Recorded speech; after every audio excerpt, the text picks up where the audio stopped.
ABŞ və İsrail hava qüvvələri müharibənin ikinci həftəsində İranın paytaxtı Təbriz və ölkənin digər bölgələrində güclü raket zərbələrini davam etdiriblər.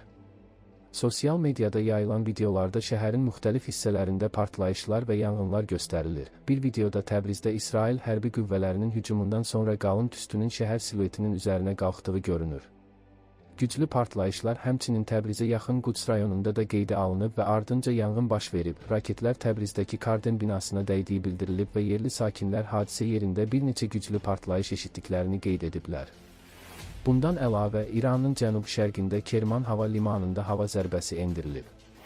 Tasnim xəbər agentliyi region rəsmisinə istinadən bildirib ki, hücum hava limanının bir hissəsinə ziyan vurub. İsrail mediasının məlumatına görə, hava limanındakı 2 köhnə təyyarə və 4 yanacaq anbarı da zərbələrə məruz qalıb. Şahidlərin sözlərinə görə, bölgədə bir neçə yerdə partlayışlar eşidilib və şəhərin bəzi hissələrindən tüstü qalxdığı görünür. ABŞ və İsrailin 28 fevralda başlayan birgə əməliyyatları paytaxt Təbrizdə bir neçə hədəfi vuraraq 40 nəfərin ölümünə səbəb olub. Lakin əməliyyatlar yalnız Təbrizlə məhdudlaşmayıb, paytaxt ətrafındakı neft anbarları, emalatxanalar və digər infrastrukturlar da hədəfə alınıb. Bu da böyük yanğınlar və şəhər üzərində qalın tüstü yaradıb.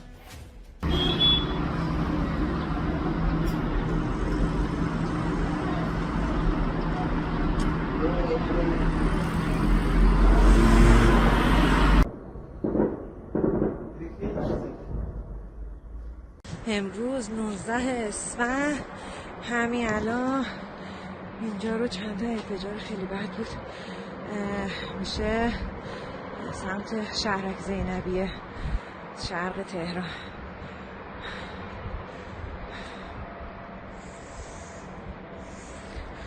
این سمت هم الان این ورم زد. اینجا رو خیلی انفجارش زیاد بود.